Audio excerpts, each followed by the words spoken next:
Bonsoir à vous, il est 22h sur l'ensemble du réseau synchronisé de Sen Radio, le journal. À la une de l'actualité, 2 accidents, 63 décès enregistrés en moins d'une semaine sur nos routes. Les limites ont été dépassées, regrette le Premier ministre Amadou Ba sur les lieux du sinistre dans l'arrondissement de Sakal, dont le bilan l'accident est d'ailleurs passé à 22 morts. D'ailleurs, les mesures retenues lors du conseil interministériel seront mises en œuvre avec toute la rigueur pour sécuriser les voyages, avertit le Premier ministre. Des mesures contestées par certains transporteurs, une grève illimitée décrétée à compter de ce mardi 17 janvier, grève dont se démarquent les Tata AFTU. Les tarifs applicables sur l'ensemble du réseau de transport AFTU restent en vigueur. Selon le communiqué de l'AFTU, vous suivez les précisions dans ce journal. Et puis, des bombardements, tirs à l'arme lourde dans la zone d'Ibidjon. L'armée sénégalaise à l'assaut d'une base rebelle. Des bombardements à l'arme lourde entendus ce lundi. Des bombardements qui ont encore perturbé la quiétude des populations dans le nord à Sinyan.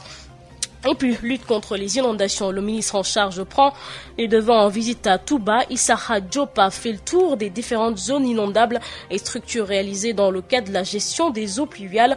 Le ministre délégué en charge de la prévention et de la gestion des inondations rassure, toutes les dispositions sont prises pour un hivernage sans problème. Ces précisions à suivre dans ce journal. Nouveau bilan, 22 morts, c'est le bilan de l'accident survenu à Sakal dans le département de Louga. 7 blessés sont évacués par l'hélicoptère sur Dakar répartis entre les hôpitaux d'Al Djam, Idriss Pouye de Grand Yoff et Principal. 18 blessés sont pris en charge à l'hôpital de Louga. Tous les corps sans vie ont été identifiés. Le Premier ministre Amadou Ba, sur les lieux du sinistre, précise que les mesures prises lors du Conseil interministériel sur la sécurité routière seront appliquées dans toute leur rigueur. Direction donc Louga pour y retrouver notre correspondant, Lamine Guessaman. Tout à fait. Après les ministres Mansour Faye, Samba Ndiobenka, Antoine Félix Diome, Moustapha Diop sur les lieux de l'accident, le Premier ministre Amadou Ba était à Louga. Il a déploré cet accident mortel qui a coûté pour le moment la vie à 22 personnes, 19 sur le coup, 2 autres à l'hôpital régional Amadou Sakhir Mbaye de Louga, un autre blessé décédé lors de son évacuation hélicoptère sur Dakar. Selon le Premier ministre, les premières enquêtes révèlent que la carte grise du bus n'était point en bonne et due forme. Toujours selon lui, le bus était en surcharge en lit et place de 32 personnes autorisées. Il y avait 15 autres. Autant de raisons qui, selon toujours le Premier ministre Amadou Ba, fondent les mesures prises par l'État lors du dernier conseil interministériel suite à l'accident de cyclo qui a coûté la vie à 42 personnes. Concernant les visites techniques, le Premier ministre estime que l'État a une part de responsabilité. Des erreurs qui, selon lui, seront corrigées sous peu. Pour l'heure, 13 blessés sont sous traitement au service d'urgence de l'hôpital régional Amadou Sakhir Mbaye de Louga, 7 évacués à Dakar et 3 à Saint-Louis. Les corps sans vie sont dans les morgues de l'hôpital régional, dans des morgues de certaines structures sanitaires et dans certaines mosquées de Ndiambour. Pour le moment, c'est encore l'émoi et la consternation dans tout le Ndiambour suite à cet accident. Amine Gueye Saman, donc notre correspondant depuis Louga, à Louga où le Premier ministre Amadou Ba était sur les lieux du sinistre après cet accident, donc survenu dans l'arrondissement de Sakal. Retenez que les mesures prises lors du Conseil interministériel sur la sécurité routière seront appliquées dans toute leur rigueur, selon le Premier ministre. Le Premier ministre qui parle donc ou qui évoque que l'État a une part de responsabilité en ce qui concerne la visite technique. D'ailleurs, des mesures seront prises dans ce sens pour lutter à ce phénomène. Un accident qui survient une semaine après celui de 6 kilos qui avait fait près de 41 morts. Le gouvernement du Sénégal a d'ailleurs réitéré ce lundi son engagement à poursuivre l'exécution des décisions prises lors du Conseil interministériel dans le cadre de l'amélioration de la sécurité routière, des mesures qui vont provoquer ou qui ont provoqué une levée de boucliers de certains opérateurs de transporteurs communs. Une grève illimitée décrétée par ces derniers à compter de ce mardi à 17 janvier. L'AFTU se démarque de cette grève d'ailleurs lors d'une réunion avec le CETUD et les présidents des GIE. L'AFTU s'engage à respecter les termes de la convention de concession des lignes de transport signée avec le CETUD. Les tarifs applicables sur l'ensemble du réseau de transport AFTU restent donc en vigueur. Par ailleurs, AFTU compte faire des propositions d'harmonisation de ces tarifs tenant compte des nouvelles dessertes zones d'Ougar, Tivaouane Peulh, Déni et Biram Ndao. Toubab Dialaw souligne le communiqué. Alors que cette hausse donc qui a été donc récemment annoncé par l'AFTU continue de faire jaser. Les usagers sont foncièrement contre. Ils souhaitent ou soutiennent que les consommateurs sont fatigués des augmentations tous azimuts. Ils précisent ou apprécient positivement la sortie du ministre des Transports via un communiqué interdisant l'augmentation des tarifs. Ils invitent l'État à protéger davantage les consommateurs. Le reportage de Denisia Sambo.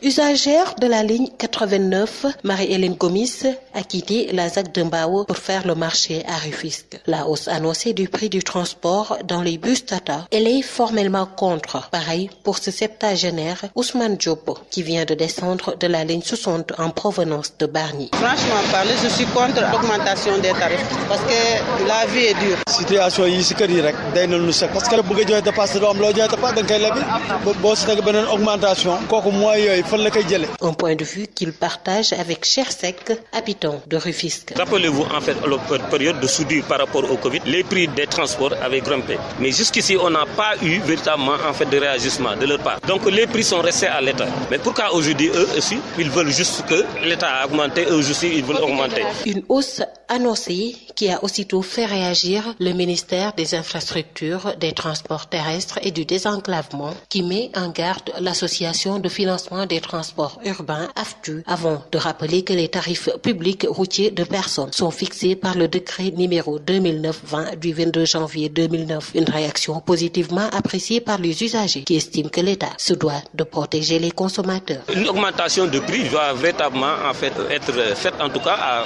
sur la base de concertation. Après là, peut-être le gouvernement va sortir un décret pour dire que les prix des transports doivent augmenter parce que telle ou telle et telle chose. Mais c'est pas par exemple que c'est une corporation ou bien des acteurs donnés doivent se lever pour véritablement en fait effectuer des augmentations de prix. C'est pas bien. Il doit protéger les usagers parce que toutes les choses sont très chères. Nous sommes très fatigués quand même. Rufisque, Denisia Sambo pour Sud FM. Denisia Sambo retenait que donc lors d'une réunion avec le CETUD, les présidents des GIE l'AFTU s'engagent à respecter les termes de la convention de concession des lignes de transport signée avec le CETUD. Les tarifs applicables sur l'ensemble du réseau de transport AFTU restent en vigueur. Sud FM. Je vous le disais dans les titres, l'armée sénégalaise est à l'assaut d'une base rebelle nouvellement créée dans la zone de Djibidione. Les soldats ont lancé ce lundi dès les premières heures un bombardement à l'arme lourde de contentement en gestation située dans le nord Sindia. Les détails avec Ben Michel Confouti. Après avoir rasé les bases rebelles appartenant à Salif Sadio et à Abungacha, lieutenant de César Atout Badiat, les forces de défense sont aux aguets et surveillent tous les mouvements des combattants du mouvement irrédentiste vers la bande frontalière entre le Sénégal et la Gambie. L'armée sénégalaise affiche sa détermination à nettoyer définitivement le nord Sindian des bandes armées du mouvement des forces démocratiques de la Casamance MFDC. Ce lundi, dès les premières heures de la matinée, les Djambars ont lancé l'assaut contre un cantonnement rebelle en gestation entre Kadialouk et Madjadjam, deux villages situés dans la commune de Djibidione, département de Bignona. Des sources bien informées signalent que des tirs à l'arme lourde ont été entendus dans la zone. Ces bombardements ayant en ligne de mire le nouveau cantonnement que veulent installer les combattants du MFDC se sont poursuivis dans la journée. Le travail de l'armée est facilité par les drones qui surveillent tous les mouvements, révèlent nos sources. Chassés de leur base du Nord Sindian, les combattants du mouvement des forces démocratiques de la Casamance n'ont toujours pas entendu réitérer leur volonté de réorganisation visant à installer de nouveaux cantonnements comme ce fut le cas depuis l'éclatement du conflit armé en Casamance en 1982. Une entreprise qui risque tout de même d'être cette fois-ci très périlleuse.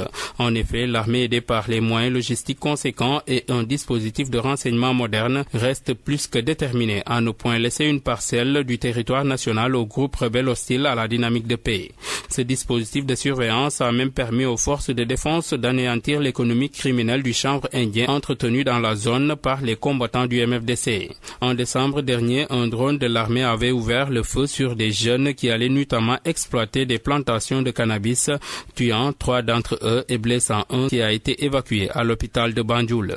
Ben Michel Konfoudi, Ziguinchor, Sud FM. Ben Michel Konfoudi, à Touba, lutte contre les inondations. Le ministre en charge prend les devants en visite à Touba. Issa Diop a fait le tour des différentes zones inondables et structures réalisées dans le cadre de la gestion des eaux pluviales. Le ministre délégué en charge de la prévention, de la gestion des inondations rassure, toutes les dispositions sont prises pour un hivernage sans problème. Issa Diop est au micro de Toutissé. Aujourd'hui, nous sommes à Touba et nous voulons, sur tout le territoire national, partout où il y a des projets de l'État, que de manière hebdomadaire, de manière mensuelle, pouvoir faire des visites et de faire le point pour pouvoir véritablement relever les contraintes et faire accélérer peut-être l'exécution de ces travaux pour qu'avant le mois de juillet, qu'on puisse faire le maximum. Donc sur la nappe, il y a déjà des efforts consentis par l'État parce que comme je l'ai dit, le président de la République fait de Touba une de ses grandes priorités, surtout en matière d'assainissement. Donc dans l'urgence, je pense à Touba, il y a eu déjà 20 forages qui ont été réalisés et qui ont eu véritablement un apport significatif. Donc, parce qu'il y a eu un rabattement de la nappe qui a été constaté par les populations elles-mêmes. Donc, par rapport à ces forages-là, il y a quelques difficultés sur lesquelles nous allons réfléchir avec nos services pour pouvoir les résoudre. Et parallèlement à cela, les services du ministère aussi sont mobilisés pour faire les études pour savoir quelle est la raison, quelle est la cause de cette nappe qui remonte tout le temps. Pour les points bas, il y a des points bas qui seront traités à travers le projet des 23 milliards. Bon, il y en a d'autres qui ne pourront pas l'être parce que ce projet-là ne couvre pas tout le territoire. Mais pour ces projets-là, on va ensemble avec la municipalité, avec les autorités administratives, faire une étude sérieuse, rigoureuse et voir quel dispositif qu'on pourra mettre en place et peut-être gérer à travers des solutions non structurelles en attendant peut-être d'avoir d'autres moyens pour véritablement avoir la possibilité de traiter de manière définitive et durable cette question. Restons à Touba où les difficultés liées à l'inscription des nouveaux-nés à l'état civil à Taïf dans le département de Baké inquiètent. Les populations s'engagent d'ailleurs pour doter les enfants de pièces d'état civil. C'est dans le but de réduire les nombreuses difficultés auxquelles certains élèves sont confrontés. Les tournées de sensibilisation seront entamées par un comité mis sur pied. Correspondance Toutissé. L'arrondissement de Taïf dans le département de Mbacké a accueilli le comité départemental de la protection de l'enfant dans le cadre de la sensibilisation sur les risques liés à la non-inscription à la naissance. La population qui a répondu à l'appel s'est engagée. Le chef du service départemental du développement communautaire de Mbacké apprécie Tiendé Lafal. Avec vraiment les principaux acteurs, les chefs de village, les imams, les Badianougor, quand même les associations de jeunes, de femmes, etc. Et tous ont pris, n'est-ce pas, la responsabilité, en tout cas l'engagement, de porter le discours auprès de leurs. Des résultats satisfaisants sont enregistrés, nous dit toujours Tiendé Lafal. D'abord, l'enfant, une fois il va à l'école, il rencontre d'énormes difficultés par rapport à ses examens scolaires. Parce que vous savez, on ne peut pas faire un examen sans pour autant présenter un acte d'état civil. Pour parer à cela maintenant, nous avons pris à bras le corps cette situation avec notre partenaire technique et financier, l'UNICEF. Nous avons quand même, avant d'amorcer l'activité, fait un recensement au niveau de centre d'état civil pilote à Touba et à Mbacké. Après les activités, nous avons également fait une situation et nous nous sommes aperçus qu'effectivement il y a des progrès. Au moins il y a eu 25% de plus par rapport à l'existant. La population du département est de plus en plus consciente de l'importance de la déclaration des enfants à la naissance, d'où l'implication de tous les acteurs pour réduire les difficultés qui découlent de l'absence des pièces d'état civil. Toutissei Mbaké, Sud FM. Toutissei, puis colloque international interdisciplinaire en hommage au professeur Moustapha Tamba. L'université réfléchit sur les crises et incertitudes qui paralysent et frappent la planète Covid-19, géopolitique, tension et instabilité politique, gouvernance et radicalisme. Les intellectuels préconisent des postes ou des pistes de solutions, nous dit Amadou Moustapha Dia. Comment comprendre et gouverner les incertitudes en contexte de crise, c'est le thème du colloque international en hommage au professeur Moustapha Tamba, sociologue émérite. Il s'agit d'étudier dans tous les contextes et contours les incertitudes liées au monde actuel paralysé par la Covid-19, le changement climatique, les crises multiformes, les conflits hybrides et variés, mais aussi le radicalisme, le terrorisme, les problèmes de gouvernance et l'instabilité géopolitique dans lesquels se trouve la planète. Professeur Aline Badara Kandji, doyen de la faculté des lettres et des sciences humaines. Si on considère l'état du monde, nous sommes dans un monde en pleine crise. Les crises viennent de partout, la crise sanitaire bien entendu, mais aussi les crises géopolitiques avec les grèves, les guerres récurrentes. Nous sommes dans un monde plein d'incertitudes. Les incertitudes c'est partout, c'est pas seulement au Sénégal. On parle de la crise sanitaire qui est là, qui dure maintenant depuis presque 2 à 3 ans. Voilà, et d'autres crises aussi liées aux guerres, aux élections, il faut le dire. Donc, il est de notre rôle, nous, en tant qu'universitaires, de réfléchir sur toutes ces questions. En tout cas, de se saisir de toutes ces questions, d'y réfléchir sans prendre de gants et, disons, de proposer des solutions de sortie de crise. Parce qu'il faut des propositions de sortie de crise. On ne peut pas rester ou demeurer dans cet état de crise, disons, ad vitam aeternam. À un moment donné, les gens se ressaisissent et puis prennent les solutions idoines pour sortir de ces crises. Selon le professeur Kandji, il appartient aux intellectuels de réfléchir et de donner des pistes de solutions, mais c'est aux dirigeants et décideurs d'appliquer, oui ou non, ces résultats. Nous avons notre rôle à jouer dans ces réflexions en tant qu'universitaires, mais il faut comprendre que notre rôle se limite à la réflexion. Nous n'avons pas de moyens d'action. Nous sommes des universitaires, donc notre rôle se limite vraiment à la réflexion. Et maintenant, il appartient aux décideurs politiques, et de tous ordres, de se saisir de cette réflexion qui va sortir pour voir dans quelle mesure ils peuvent en tirer profit pour le bien de notre pays, mais aussi pour le bien de l'humanité. À l'issue du colloque, des actes seront publiés afin d'éclairer et de mieux orienter les prises de décision des leaders, souvent confrontés à l'incertitude des lendemains.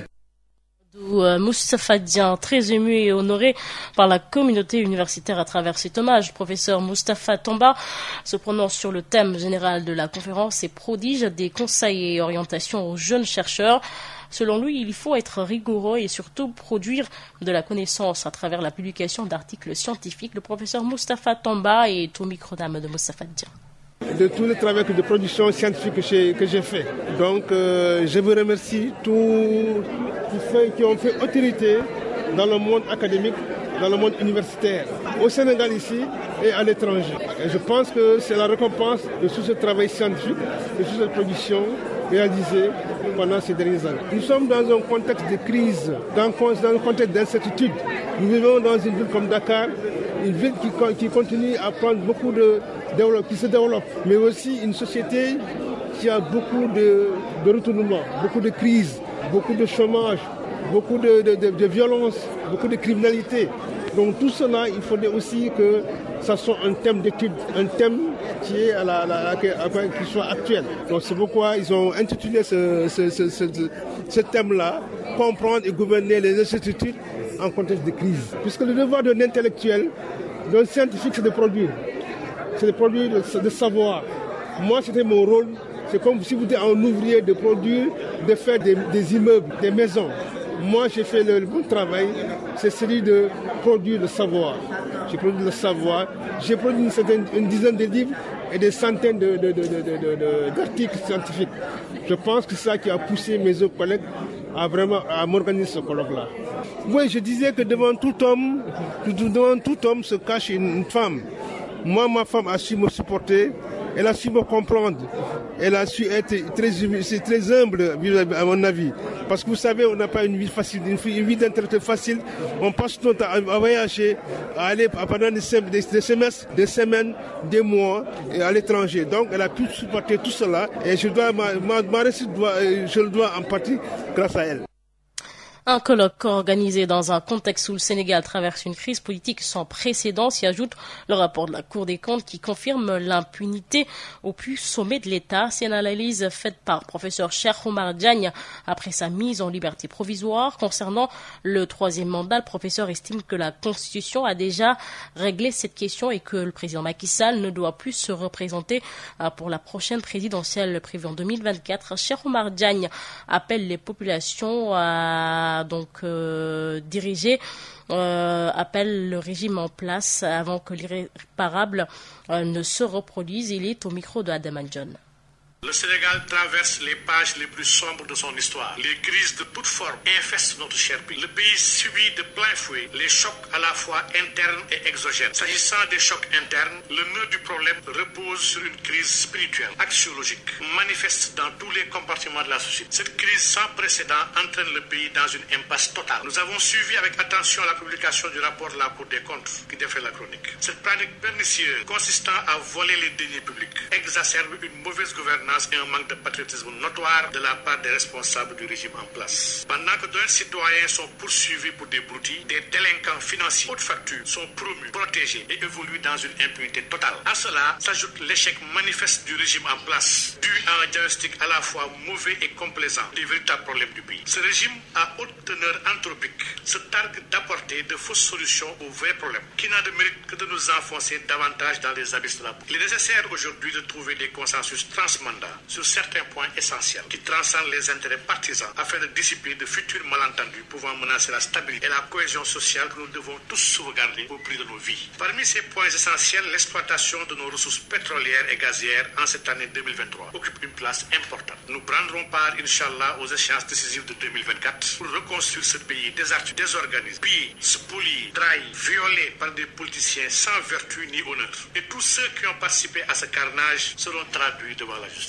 Et l'urgence n'est pas dans le combat d'une hypothétique candidature d'un homme que nous devons désormais conjuguer au passé. Il nous faudra réfléchir ensemble sur les priorités et la teneur de la refondation à opérer. Éviter une autre alternance d'hommes sans réelle incidence sur la qualité de vie du citoyen.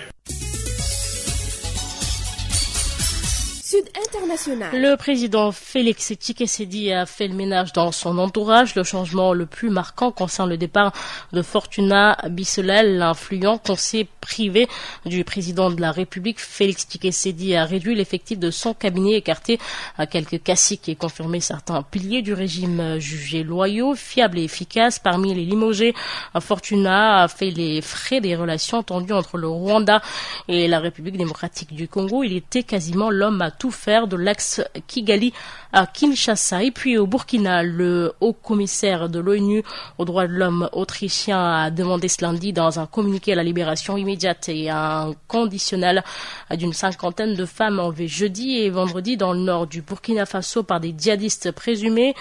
Le haut-commissaire de l'ONU alarmé par ces enlèvements de dizaines de femmes qui, selon lui, pourraient être la première attaque de ce type ciblant délibérément des femmes dans le pays, nous disent nos confrères de la RFI.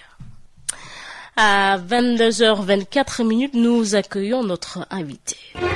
Sud Nuit, l'invité. Il s'agit du Premier ministre Amadou Ba sur les lieux du sinistre dans l'arrondissement de Sakal à Louga après cet accident survenu dans cette localité, un accident qui a fait près de 22 décès, 7 blessés évacués par hélicoptère sur Dakar, répartis entre Dakar ou entre Dalal Jam, Idriss Pouye de Grand Yoff et Principal. On l'écoute avec notre correspondant. Le chef de l'État m'a demandé avec les membres du gouvernement de venir nous enquérir de la situation. Je voudrais à son nom présenter les condoléances aux familles éplorées, présenter ces condoléances à l'ensemble du peuple sénégalais, souhaiter prompt rétablissement à ceux qui sont blessés. D'ores et déjà, je voudrais dire que toutes les dispositions ont été prises par le chef de l'État pour que nos compatriotes blessés soient traités dans les meilleures conditions possibles. C'est ainsi que dès la survenance de l'accident, les services de sécurité, les services de santé se sont mobilisés avec très grande rapidité pour porter secours et assistance.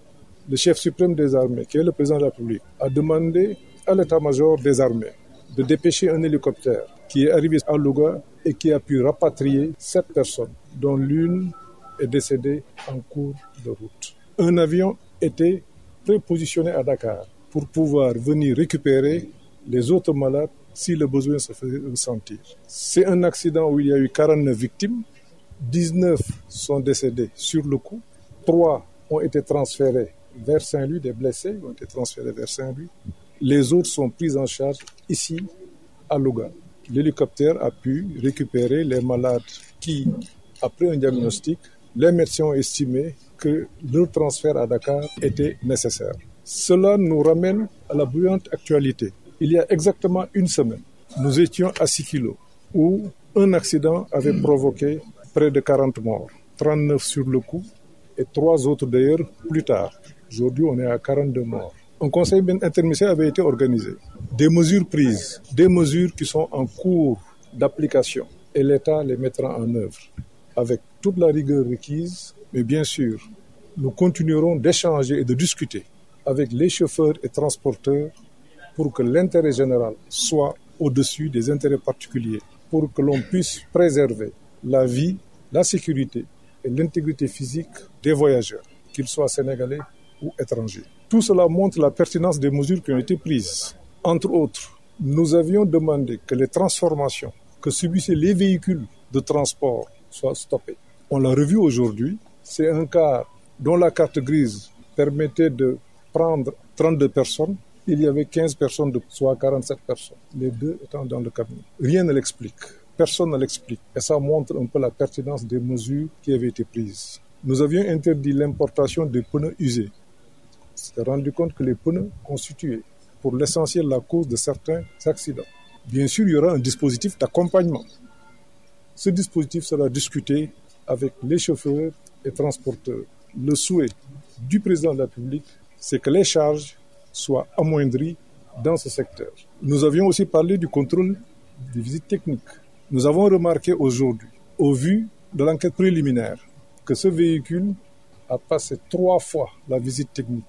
Ce véhicule vient d'avoir sa visite technique. C'est vrai qu'il y a une responsabilité des services de l'État. De ce point de vue, l'État aussi prendra toutes ses responsabilités pour que nos intérêts personnels ne soient mis au-dessus de l'intérêt général.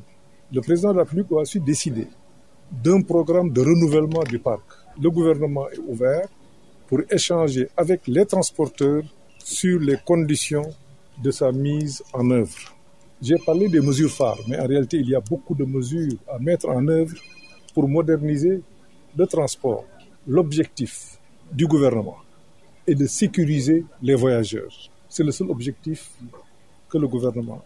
Aujourd'hui, je pense que nous avons dépassé toutes les limites et il est de la responsabilité du gouvernement de mettre en œuvre ces mesures. Bien sûr, nous sommes très ouverts. Le ministère des Transports ou moi-même, au niveau de la primature, nous sommes disposés à engager toutes les discussions nécessaires pour faciliter la mise en œuvre de ces mesures prises pour l'intérêt de la collectivité. Aïssatou Gueye-Ba. Et voilà, c'est la fin de ce journal. Mais avant de nous quitter, le rappel des titres.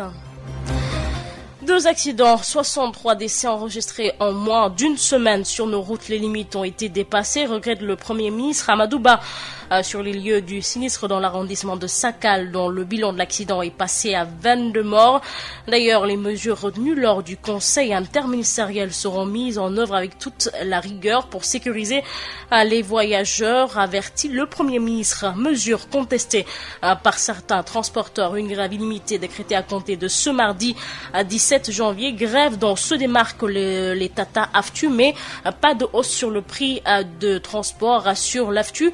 Les tarifs applicables sur l'ensemble du réseau de transport restent en vigueur. Bombardement, tir à l'arme lourde dans la zone de Dibidjon. L'armée sénégalaise à l'assaut d'une base rebelle. Des bombardements à l'arme lourde entendus ce lundi. Des bombardements qui ont encore perturber la quiétude des populations dans le nord Signan. Et puis à Touba, lutte contre les inondations, le ministre en charge prend les devants. Visite dans la localité, Issakha Diop a fait le tour des différentes zones inondables et structures réalisées dans le cadre de la gestion des eaux pluviales. Le ministre délégué en charge de la prévention et de la gestion des inondations rassure, toutes les dispositions seront prises pour un hivernage sans problème. Merci de l'avoir suivi. Merci également à Sanchoun qui a assuré l'appui technique de ce journal. À 0h, retrouvez le prochain bulletin d'information avec Adjaratou Awatiawa. La présentation, très bonne suite de nos programmes.